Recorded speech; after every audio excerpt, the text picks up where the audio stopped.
You're listening to the Well Woman podcast. I'm your host, Jema, women's menstrual cycle educator, natural fertility coach, and daytime mermaid. This is a place where we discuss all things periods, poo, ovulation, fertility, and sex.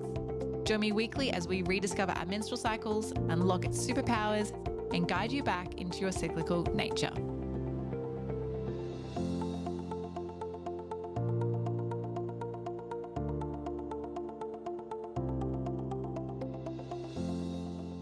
Nikki, welcome to the podcast. Oh, thank you so much for having me. It is an honor and a pleasure, and I'm so excited, mostly because I've wanted to talk about this topic for a long time, and now we're doing the pregnancy series. I was like, there's no better time than right now. But before we jump into it, I didn't preempt you with this, but I'm sure you will know. I always ask, I guess, tell us what day of your cycle you're on and how are you tuning in? So where are you in your cycle right now, and how are you checking in today? So I'm in day 7 and I'm very much feeling like an uplift of energy, feeling like more like I want to do a podcast interview, to be honest with you. If you had have asked me to do this like 4 days ago, I probably wouldn't have been as excited to be talking. But yeah, I'm feeling a real uplift of energy, feeling optimistic, starting to kind of see where my energy wants to go for this cycle and what I want to where I want to channel the energy that I'm experiencing or that I'm feeling to build. Because I think, as we'll probably talk about, talking about matrescence, it's easy for this energy to kind of go in directions where maybe you don't want it to go. So Yeah. I've learned that kind of being in this phase of the cycle, thinking about coming up to ovulation and the energy building, is being a bit more intentional about where I want to be placing that. I tend to be quite intentional around the bleeding time, but I feel like ovulation and dedicating that energy is also something really powerful to bring our awareness to. Something I'm definitely missing. Mm. I'm just getting a bit of FOMO listening to you. No. Let's be honest. I love that. But before we do talk about this really beautiful topic of matrescence, which I think a lot of people have no idea it's even a thing. It's kind of like a mixture of multiple words together, and it can be easily confused, I think. Mm-hmm. Before we talk about it, how did you get into, and I don't even know this story. Okay. How did you even get into this line of work? Like, how did this evolve for you? You know, was it around becoming a mother yourself? And then you are now an educator on this. Like, you teach other people how to be guides and educators on this topic now too. How did this evolve for you?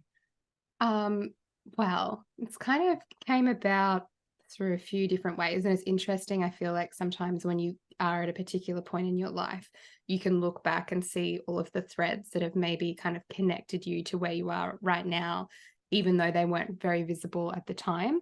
And one of those threads for me is that I worked in adult learning prior to becoming a mother. So I worked primarily for quite large corporate companies and not-for-profits around developing learning and development programs, training to help with whatever their organization was going through. So my background was really about there's a gap in knowledge and we're going to create some sort of like learning problem or solution to help people experience a greater sense of competency or control, or to increase their well-being. There was always some sort of challenge that was present that we would create something to support people with. So I had that kind of learning and development background, and I became a mother in 2016.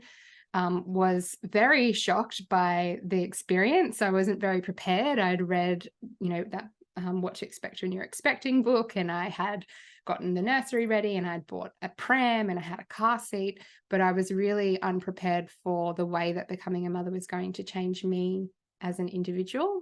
And I think I remember feeling quite kind of shocked by that. And that learning and development part of me was like, well, why aren't we talking about this more? And why isn't there more support and resources to help women through this huge transformation that we're going through? So I think the seed was kind of planted for me pretty early on. the year after my son was born, one of the things that had really been a part of my experience as a new mother was loneliness. I just moved to a new city just before I had my son, and I didn't have any family or friends nearby. I didn't really have any connections. I kind of fell through the cracks in the system in terms of mothers groups and those sorts of supports. So when he was a year old, I started a community to help mums find other mums in their local area for friendship and support.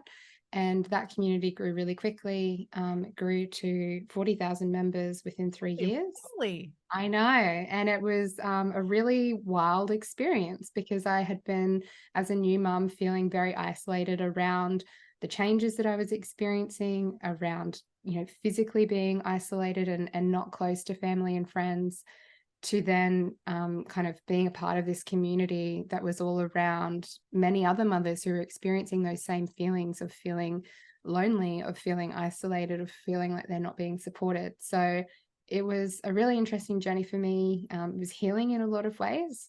In 2020, that community was acquired by the Centre of Perinatal Excellence, COPE in Australia, who are a not-for-profit that work with new and expectant parents and supporting them through that emotional and mental social transition of becoming a parent. And sort of through the work with mothers, I came to realize that I wasn't the only one who felt sort of unprepared for the identity shifts that we experience when we become a mother, or the relationship shifts, or the changes in our body image or in our career aspirations. I heard these sort of repeating themes in conversations. And it was one of the women that I connected with through that community that sent me an article saying, "Have you heard about this?" And it was a New York Times article talking about matrescence. And I remember just feeling like that's it. Like that's the thing that we're all going through. So in 2019, I ended up sort of moving my work into more of that education and learning space, and trying to create programs, courses, podcasts, writing that all centers around supporting women through matrescence and the transformation that they experience when they become a mother. I now have a podcast called The Seasons of Matrescence and my own certification program called The Seasons of Matrescence that works with people who support mothers or who aspire to support mothers, whether they be women's circle facilitators, psychologists, occupational therapists, midwives, to train them about matrescence, to teach them how to support women as they're going through this shift, and to raise awareness of the enormous transformation that women experience when they become a mother. I love hearing your story. Thanks for sharing. You're welcome. I was only just reflecting on the weekend, actually. I just before we recorded this, I turned 37 on the weekend, and I have been reflecting on, like, well, what would the transition have felt like for me so far if I had have had a child 10 years ago when I was 27? And there's a lot of, in the fertility world, there's a lot of push on like having children before 30 or 35. And, if you're over 35, you're a geriatric mother and it's just hard for you and whatever. And it's interesting because being an older woman, it seems so weird for me to say that because I still feel so young, but being an older woman, I have so much more self-awareness and have seen so many other people go through the transition that I've learned from their experiences. But at the same time, if I had have been that younger version of myself and not having people around me who have been through a transition of friend groups, or transition of, your lifestyle or your dynamic in your personal loving relationship with your partner changing too, I don't think I'd be anywhere near as prepared as what I am right now. And I think that's such a big missing piece. And I think, how old were you when you had your son? I was 29. Yeah, right. So like I'm nearly, 37, 28, 8 years older. And so the 8 years of experience I've got on top of that, I think has really helped me. But there's always pros and cons to both, cons and pros of having a child, around 30 or earlier, and then also after. but there's no wrong or rights. It's just what it is. And I've come to terms, and I'm actually really grateful that I know my body and I know myself so well, because I don't think I would have been at all prepared if I had have been your age when you had your son, or even that 27 age or whatever it was. So I know a lot of people listen to this podcast and they think, oh, I'm too old to have kids, or I'm in that old bracket of having children. That's what the medical world would say. Where does that fit for me? So let's talk about the transition of like what matrescence actually is, because I'm sure lots of people don't really know. So how would you explain what is matrescence? Yeah, so matrescence is the developmental process that a woman goes through when she becomes a mother. So a really helpful place to kind of start unpacking what matrescence is to compare it to the experience of adolescence, and the words sound quite similar: matrescence, adolescence. So adolescence is the developmental process. It's the transition that someone goes through when they move from child to adult. Matrescence is the transition that someone goes through when they move from woman to mother. So there is a lot of similarities between the experiences of matrescence and adolescence. In matrescence, there's physical changes that are happening. So there might be bodily changes. There might be changes in terms of, well, there's definitely often changes in terms of sleep and rest. So how much rest you're able to access, vitamins and minerals that you're accessing. Brain changes is one of the really big, significant changes that the researchers only just recently started telling us that women experience really profound changes in their brain during pregnancy. There's also changes in terms of body image, how we might see ourselves, how we feel about our bodies, whether that's that we have a greater appreciation for our bodies, or that we are struggling to change, to accept some of the ways that our body has changed or is changing. There are also changes psychologically in terms of our identity, how we see ourselves, also how other people see us, how we're treated, what is expected of us within the culture. We're subject to different cultural norms and expectations when we become mothers. There's shifts in values. There can be shifts in career in terms of what we want to do in the future, what we're feeling pulled towards, what we're maybe feeling pulled away from. There can be spiritual shifts that we experience. It can feel like a deeper sense of connection to life or connection to something bigger than ourselves. There's a wide variety of different changes that we can experience during matrescence, and they are quite similar to the changes that we can experience during adolescence, where we're asking ourselves really big questions. Who do I want to be?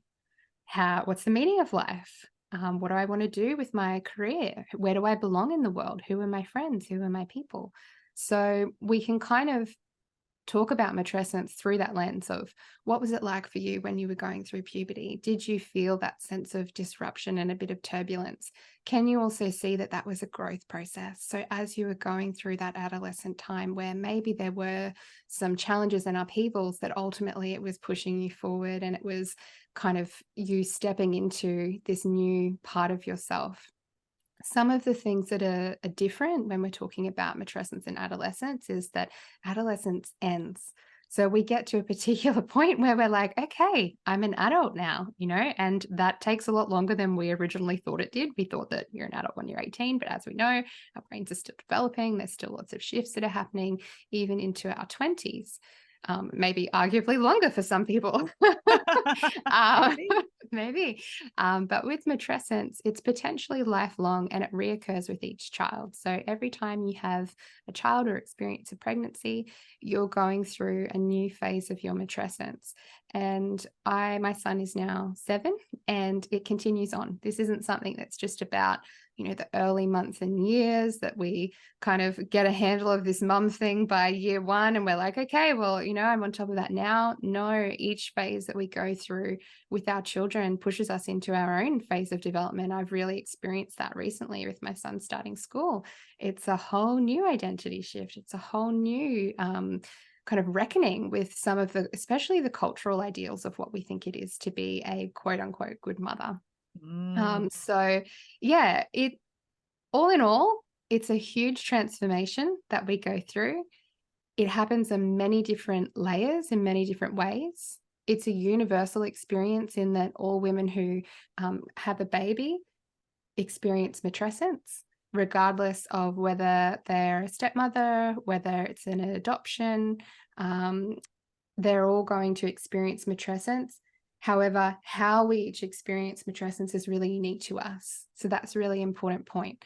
It's a universal process, but it's a unique journey for each woman. Mm.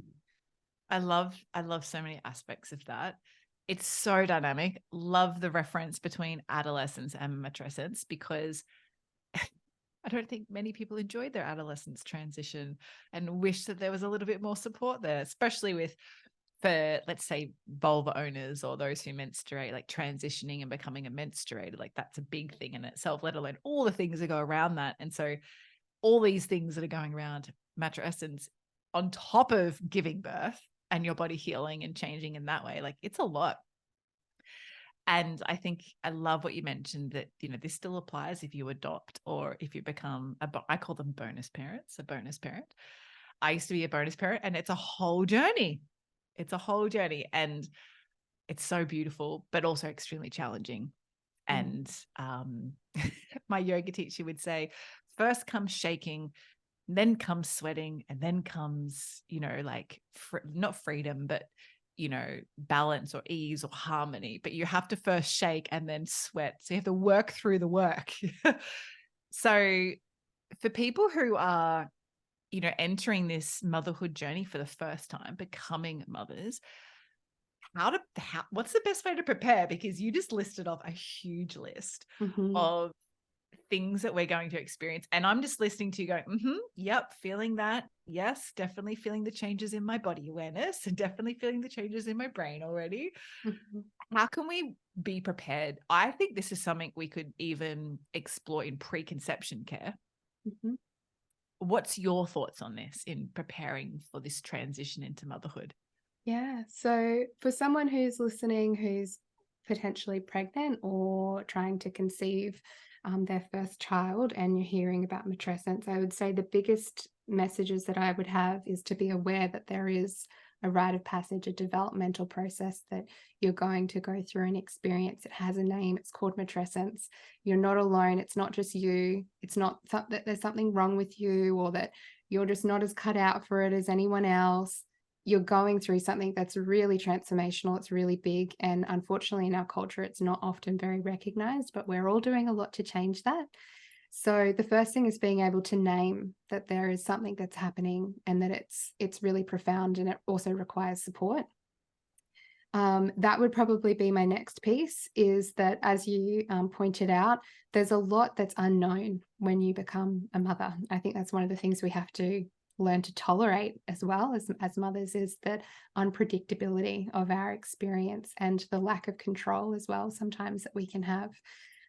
So with that said, I think if we don't know the exact way that our motherhood experience is going to play out, and we spoke about this earlier, Jema, before we started recording, is that when you're pregnant, you don't know what your baby's going to be like. You don't know their temperament. You don't know what their sleep's going to be like. You don't know how you're going to feel. Are you going to feel like you want to get back to work? Are you going to feel like you want to take more time to rest? How are your relationships going to be kind of impacted, or how are they going to experience this shift as well?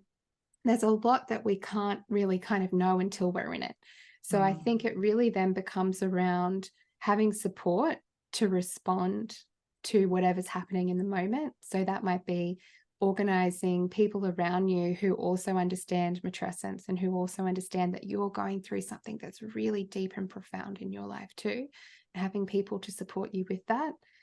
And really kind of looking at this as a time that needs to be protected and supported. I align matrescence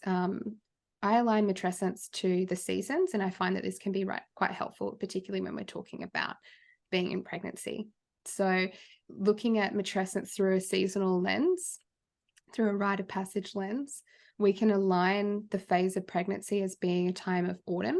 So this is the time when things are starting to shift and change. It's a transitional time where maybe having our energy kind of pulled inwards, where our focus is being directed more inwards than being sort of outward. This is a time when we know that things are changing, but we're not quite sure what the change is going to be just yet, right? We're preparing for the change. You can then think about postpartum as being a winter time. This is a time of hibernation, of being still, of rest. This is a time of receiving, not giving. So this is a time where there might be a sense of being in between who we were and who we're becoming. There might be a sense of needing to grieve as well, how things have changed, and to be with what is changing around us. Then we move out of the winter time into a spring phase, which is around integration. This is when things are starting to maybe feel a little bit more solid. We're starting to feel a sense of ease. We can feel the light returning. There's maybe new kind of things coming to life for us. Maybe we're feeling like some creativity bubbling up. We're feeling like a sense of greater clarity around direction and where we want to go. And then summer being the phase of returning with gifts. So whenever we go through a rite of passage or a transformation, part of the transformation underworld journey, if you want to call it that, is that we learn something about ourselves or about life. We have some sort of a gift that comes from that experience. And summer is about being able to recognize that gift and potentially share it with others if you wish to do so. If we're talking about rites of passage, again, one of the really big key teachings with a rite of passage is that a rite of passage isn't complete until you've shared what you have learned with the community. So part of what we do when we're experiencing a rite of passage is that we're journeying for ourselves as individual, but we're also journeying on behalf of our family. So it might be our family, our community, whoever it is that you want to kind of share that gift with. Maybe there's something that you learn through your experience that changes then how you want to live your life as a family, or that changes how you want to live your life as an individual. But there's some sort of a learning that comes through that experience. So if I was currently pregnant with my first baby, I would be thinking about it as I'm about to go through something that's really significant. It's probably going to be a bit seasonal. I'm going to go into a postpartum time where I'm going to need to receive, be supported, rest. I'm also going to be visioning in this time. And then I'm going to come out the other side with some sort of a gift from this experience as well. This is so magical.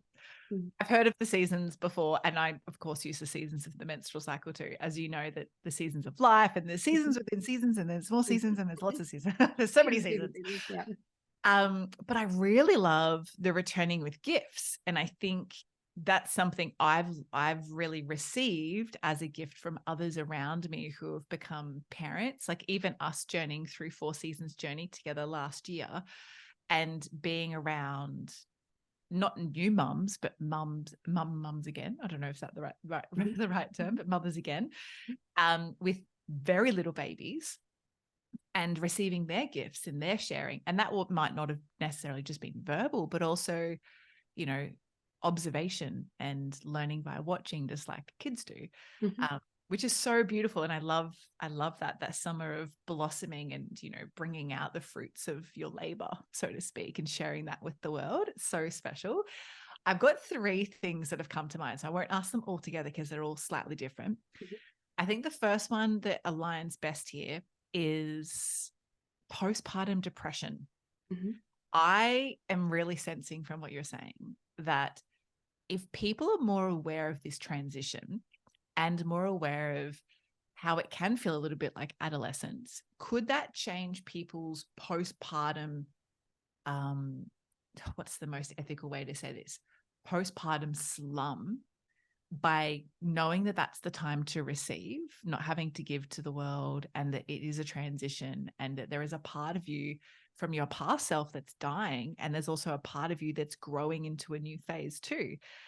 What's your thoughts, your sharing, anything that's coming to mind for you around people who experience postpartum depression or have in the past, or those who are concerned, it's a fear for them moving into preconception and pregnancy, that, oh, I don't want this part to happen? What can we do in that winter time of matrescence to like support ourselves? Yeah, so I think that experiencing postpartum depression or postpartum anxiety is a very, unfortunately, a very common experience, and there's multiple factors that influence someone's likelihood to experience postpartum depression.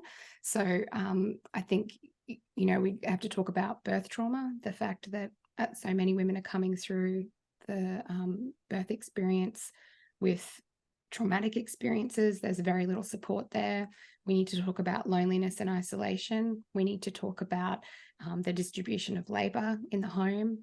We need to talk about the lack of familial support, lack of maternity leave. There's so many different factors Love that are all of going to, this. that are going to influence someone's experience. And we need to be able to sort of talk about and recognize all of them. One of the things that I would say is that one of the known risk factors for developing postpartum depression is loneliness and isolation.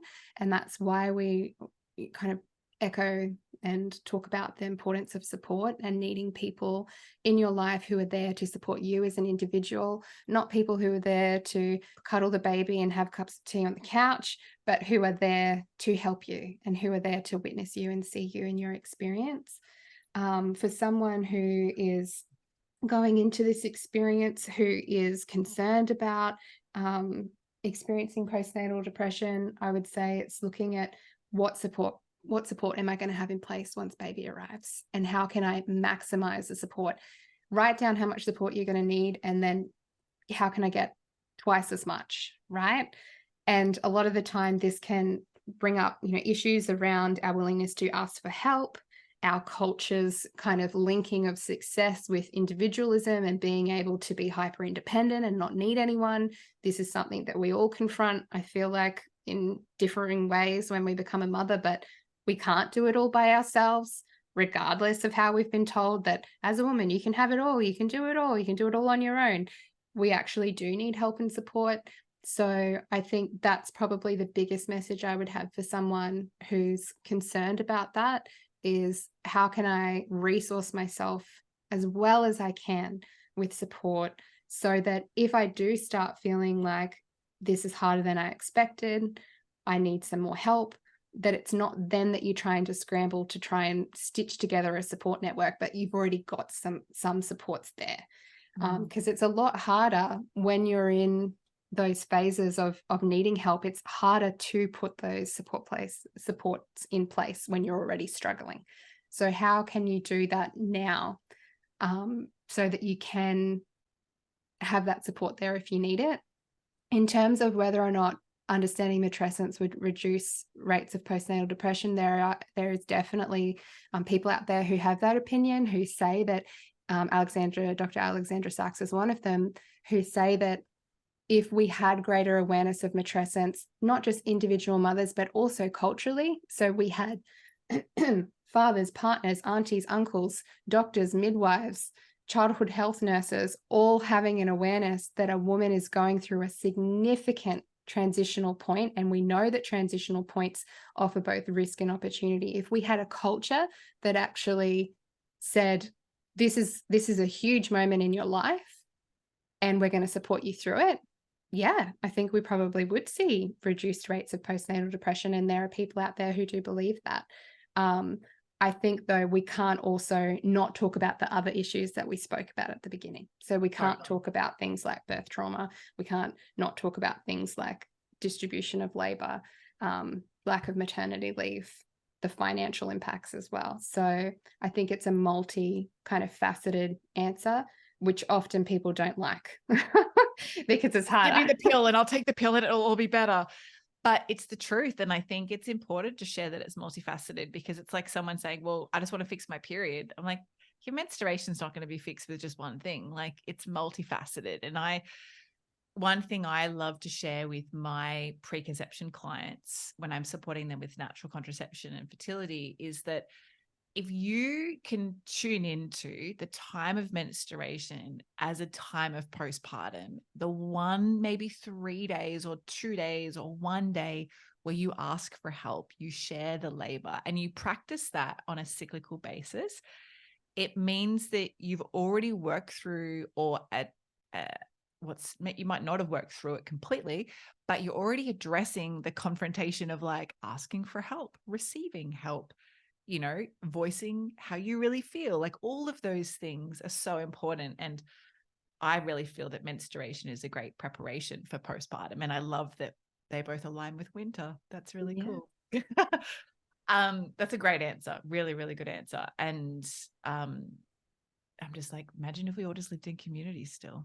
Yeah, I think it would make a big difference.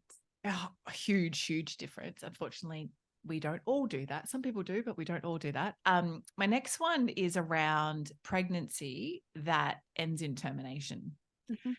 Because I feel personally, having gone through my own termination experience in 2020, that there was a big autumn, winter, spring, summer reflection in that. And knowing a lot of people have they listen to my termination stories on my podcast.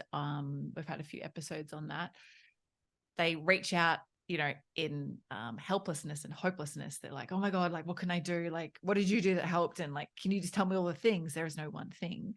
But I really feel that if I had have learned about this journey, even if it was a pregnancy I chose to not continue, and I had the fortitude to choose that there was this autumn, winter, spring, summer transition. And I really feel there was a huge winter that came from that. And then there was like postpartum, and then there was still a huge spring and an abundant summer that came from that experience, even though it was really traumatic at the same time. What would you say to people around maybe their first pregnancy being a pregnancy they're choosing not to continue, and they're faced with this seasonal shift of matrescence? Like, how does that show up for termination and abortion for pregnancy? Great question. Thanks for asking it, Jema. The experience of abortion or pregnancy loss is also a really significant experience in anyone's life. And it's really important that we have conversations and tools to be able to navigate these experiences as well. So from my lens, I experienced a pregnancy loss in 2020. And this was actually one of the really pivotal moments for me with the Seasons of Matrescence model, because I believe, and maybe you can speak to this as well, Jema, that all pregnancies end in a birth, all pregnancies experience a postpartum, and they're all worthy of being acknowledged in a way that feels meaningful and right to the person who's going through them. So for me, when I experienced a pregnancy loss, this was what solidified the Seasons of Matrescence for me, because I went through a really deep winter, and it was another phase in my matrescence journey. And I was like, hold on a second, isn't it just meant to be that it's if you have a live baby and you go through a postpartum that you're going to be experiencing these shifts? But for me, I went through a really big process. So with the Seasons of Matrescence model and that idea that we're moving through these different phases, that model can be applied to any transition that we go through. So yes, pregnancy loss, it can be changing jobs, breaking up with a partner, having a rupture in a friendship. It can be any sort of significant shift that we go through. We're going to be somewhere within that kind of seasonal framework. So for someone who's going through a pregnancy loss or through a termination, they could certainly use the seasons as, I guess, a framework to hold them through that experience, to be with whatever's arising. And I think it's that kind of teaching that we're both very familiar with from Jane and her work, is like being with what is. So if we're going through an experience like that, where we are in a winter, how can we kind of be where we are and lean into what we need to do in this phase? I think the piece that you mentioned as well there is what feels right for us to be able to mark this moment in our lives. For me, I really leaned on ritual when I was in that winter piece. There were different things that I needed to do to keep my hands busy, or to just kind of mark this moment for myself, being able to accept that that's where I was, that I was in a postpartum period, that I was in a winter phase. Within the kind of Seasons of Matrescence, meant that I allowed myself that time to be where I was, to be with what is, to mark it in a way that felt meaningful to me. So yeah, that's what I would kind of say about that. Beautiful. Thank you for sharing. I feel that this is going to help resonate with a lot of people who maybe are moving forward to having potentially their first birthing baby, but may have already experienced a pregnancy before. Mm-hmm. And I always find it funny when people are like, oh, what number pregnancy is this? I'm like, 2. They're like, oh, so you've already got a child? I'm like, no. And I think that's people are shocked. Most people are shocked when you say that. And I think we need to normalize that too, that, it's okay to have had a pregnancy before. Just not all pregnancies end with birth, with birthing a baby that you move through to breastfeed and change it snappy. And I think that I love what Jane talks about, that, all pregnancies end with a birth. And for me, that really sunk in true. I was like, yeah. And the birth for me was, I birthed a new business. But that only came through the fact that I was willing to be really deep in my winter. And I love what you mentioned is like just having something at that time that marks that transition, and that just because you don't have a baby that's with you forever, not necessarily forever, nobody lives forever, but you know what I mean, is that it's really special to honor that time. And I love celebrating that time every year. I don't know if you do that for yourself. I always book myself in at the day spa, and I go and I have like 3 hours of like massage and sauna and all of that, because it's just an honoring of my body and what my body went through. And I think that it's a great demonstration for a lot of other people that it's possible to do that. It doesn't have to be shamed upon. Yeah. And I think it's all about like autonomy and agency as well in our choices around how we want to do things, right? Like for some people, and like for me, having ritual and doing the particular things that I did felt really good for me. For other people, that might not work for them at all. That might feel like, no, that's too much for me, or it just doesn't feel right. So I think it's about having conversations like this and being able to say, this is your experience. This is a really meaningful moment in your life. How do you want to go about it? What feels right for you? And having some sort of self-determination around how we want to approach these moments in our life. And I think particularly at motherhood, when you become a mother, there is a huge amount of advice that you receive and a huge amount of this is how you're meant to do things. So if we can turn around and say, actually, how do you want to do things?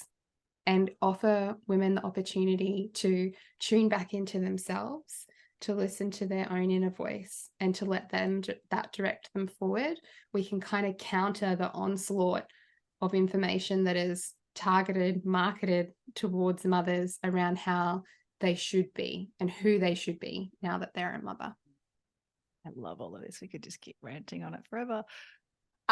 Thank you. A question I've got on my mind is, you mentioned about matrescence being very similar to adolescence, and the transitions can have a lot of similarities. What about fatherhood?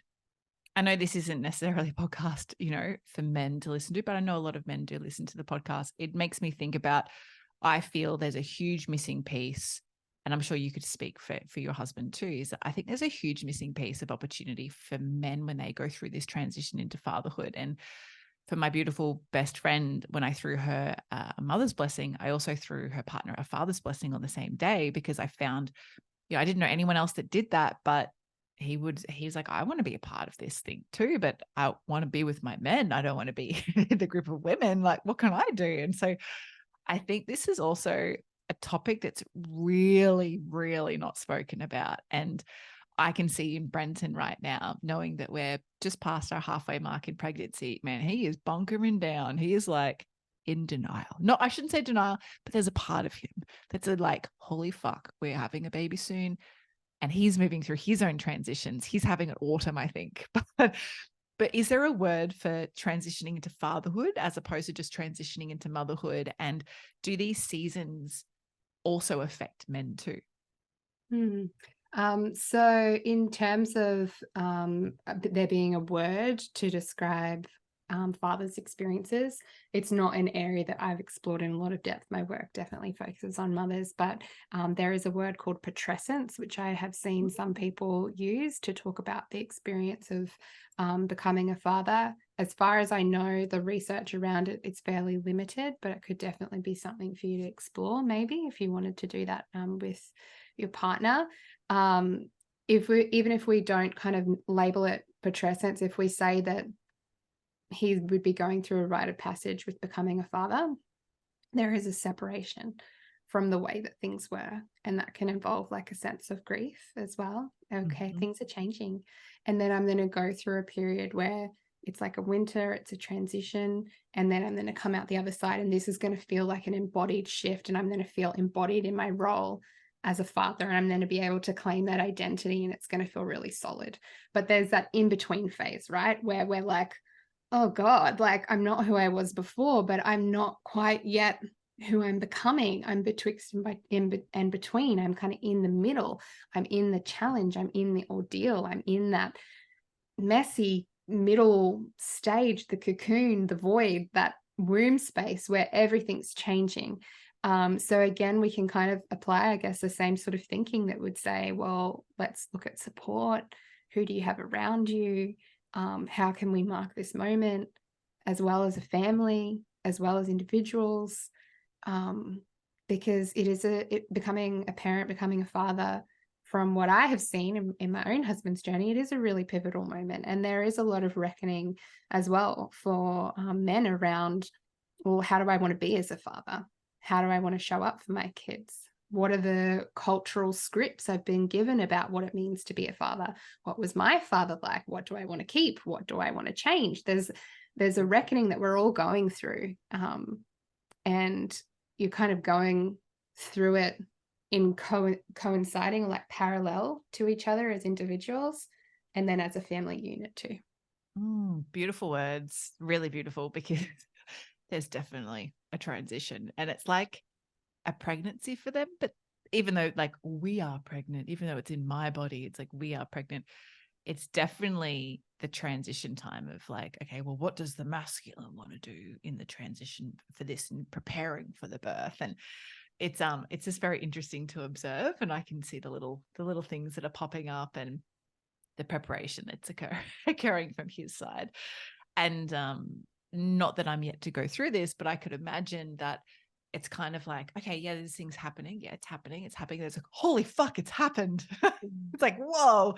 Whereas, for the birth carrier, the woman who's going to birth the baby, is that it's definitely happening. Like, every pregnancy brings slowly different transitions throughout every week. Every day is slightly different and giving you messages. And I think the more body aware you are, the more prepared you might become. But it's just a different transition into the parenthood, I think. But I love that you mentioned that, because yeah, I think that the dads and the fathers get missed out a little bit on these big topics that are so community based, and really also deserve that, hey, they need to have postpartum. And I clearly said to Brenton, he's like, oh, I'm thinking about just taking a week or two off work. And I was like, whoa. I was like, I will change the locks on the front door. I was like, this is the time for you to connect with the baby. Like, I've had lots of connection with the baby. Like, this is your time. Like, do you want to rush that? Just asking him the questions, like, I never thought about it like that. I'm like, because this is a postpartum time for you too. So, yeah, very interesting. Anyway, thank you so much for sharing on this amazing topic.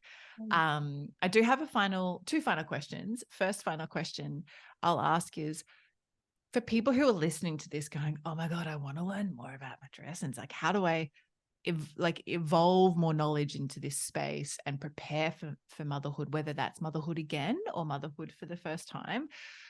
What's the best way that people can learn about it and then prepare?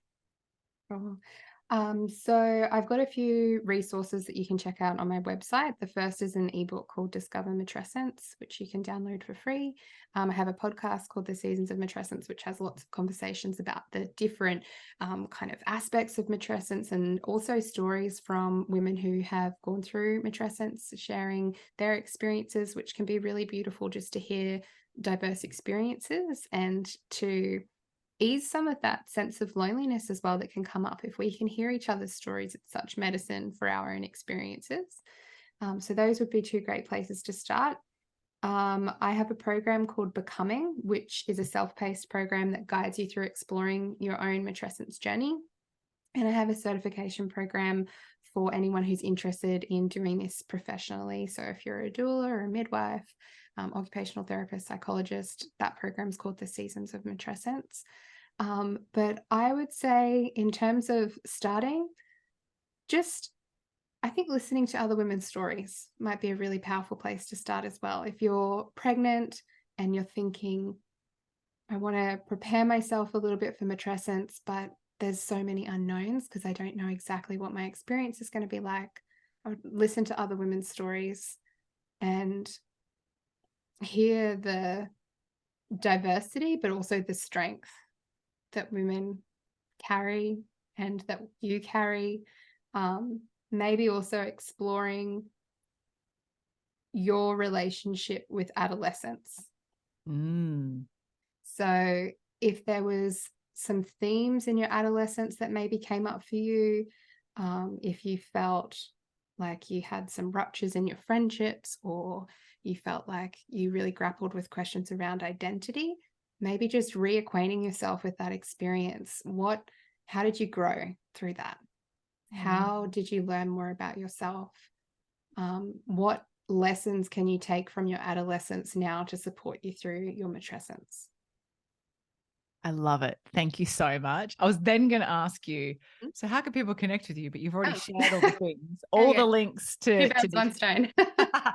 all the links are going to be in the show notes, so everyone can connect with Nikki and learn more about her work, and also about this beautiful transition and journey in the seasons of matrescence. So Nikki, thank you so much for being a beautiful friend and a beautiful guest here. I'm so honored to have you in my life and to have you educating this to the world, because this is like, I know Jane says, we're the women that the earth needs now, but like, this is part of the work that the women of the earth that we need now. And so I'm so glad that you're doing it and that you've been able to share a snippet of it with us. So thank you. Thank you. Thanks for having me, Jema.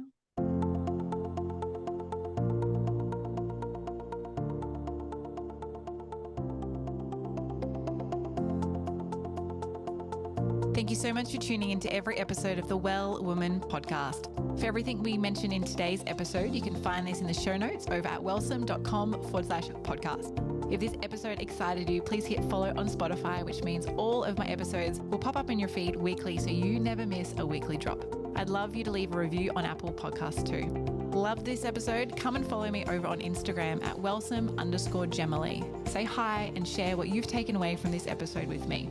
Now, is there a bestie, sister, or a friend who might be fed up, frustrated, and confused with their cycles? Are they ready to join you in awakening their cyclical essence too? Well, take a screenshot of this podcast episode, share it on your socials, email it, text it, or any way you need to get it to them. So together we can all live in flow, harmony, and balance with our cycles. Now, until next time, beautiful, get connected, listen to your body, and remember, body confidence all begins with living in tune with your menstrual cycle.